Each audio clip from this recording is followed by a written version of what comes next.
رسول خدا صلی اللہ علیہ وآلہ نے فرمایا، جس رات امیر المؤمنین علیہ السلام پیدا ہوئے، آسمان غیر معمولی طور پر روشن ہو گیا، ستاروں کی روشنی بڑھ گئی۔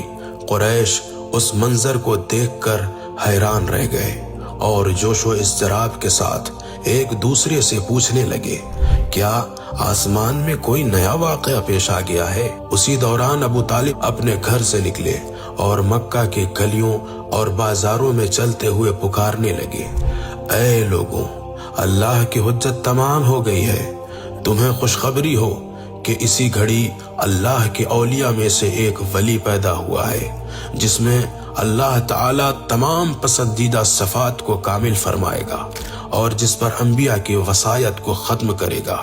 وہ پرہیزگاروں کا پیشوا، دین کا مددگار، مشرکوں کو پاش پاش کرنے والا، منافقوں کے لیے باعث غضب، عبادت گزاروں کے لیے زیب و زینت، اور رسول خدا جہانوں کے سردار کا وسیع ہوگا۔